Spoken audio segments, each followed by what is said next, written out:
Amados, eu quero compartilhar uma palavra de Deus com todos vocês. Queridos, há uma necessidade muito grande lá fora. Pessoas que não conhecem o Evangelho, pessoas que não conhecem a palavra de Deus, pessoas que ainda não tiveram um encontro com Jesus, pessoas que não conhecem Jesus, pessoas que ainda não entenderam o verdadeiro propósito de Cristo e da cruz do Calvário há 2000 anos atrás.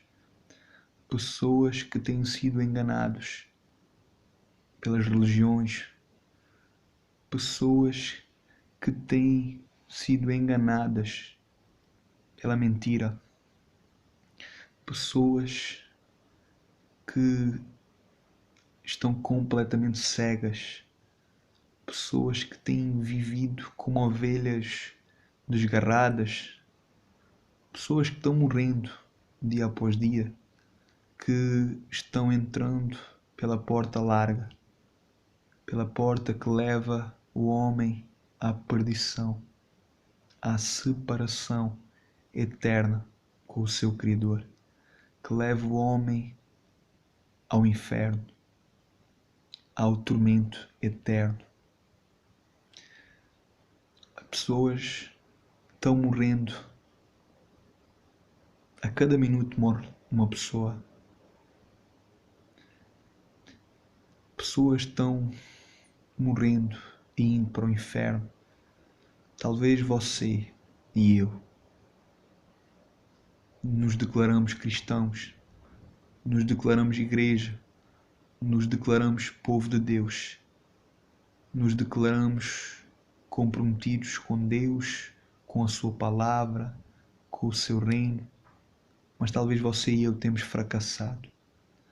Talvez você e eu não temos feito aquilo para o qual nós fomos chamados.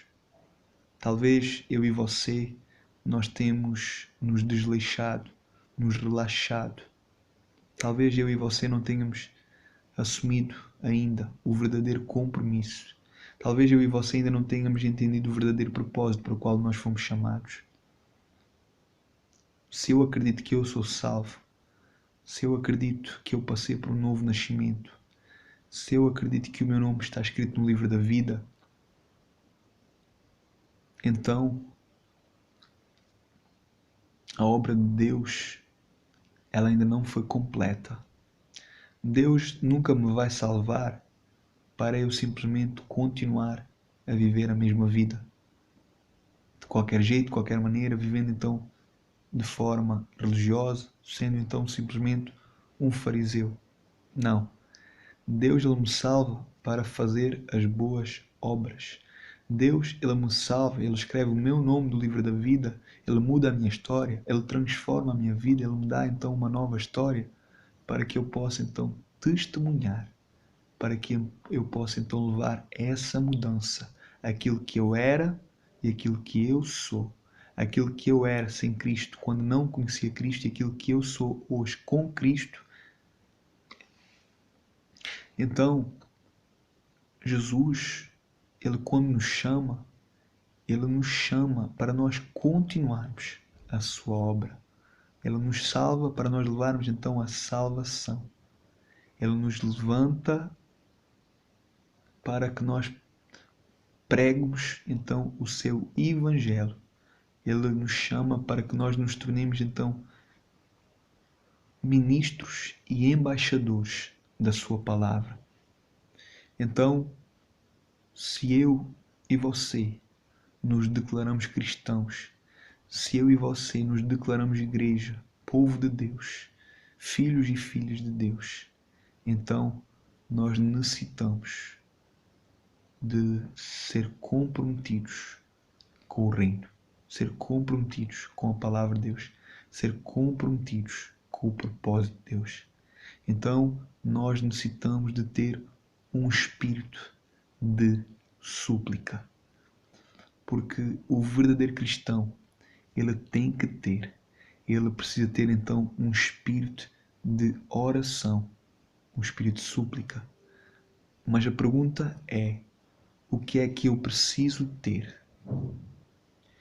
Não é preciso muitas súplicas ou palavras ardentes, mas é preciso sim um estado de contínuo desejo e anseio pela salvação de pecadores, dos cativos, dos oprimidos. O verdadeiro cristão, ele precisa ter esse espírito de oração dentro dele, o qual então anseia por salvação de almas, onde então essas almas, elas sempre vão estar em nossa mente, onde durante o dia elas estarão então em nossas mentes, onde então durante a noite elas continuarão em nossas mentes, onde então nós sonharemos com essas almas, onde então o nosso dia a dia ele será tomado pela oração, onde então nós iremos orar sem cessar por essas vidas, por essas almas, pelos perdidos, pelos cativos, por essas pessoas que estão entrando na porta larga, estão indo em direção ao inferno porque não conhecem o Evangelho da graça,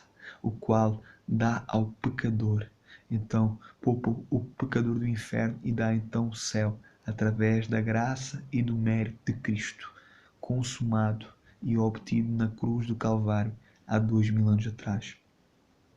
Então, nós precisamos urgentemente, como igreja, como povo de Deus, nós precisamos então urgentemente ter então uma dor em nossa alma, uma dor em nossa alma que nos causa então uma profunda agonia, uma dor em nossa alma que nos causa então uma dor, um peso, uma terrível angústia, a fim então de termos esse sentimento, o mesmo sentimento que houve com Cristo Jesus, como Filipenses capítulo 2, versículo 5 fala, onde vamos então ter esse espírito de oração, esse espírito de súplica, o qual então ele vai nos consumir ao verdadeiro propósito de alcançar os cativos, de alcançar os pecadores, de alcançar os oprimidos, onde vamos ter então um profundo e contínuo desejo de salvação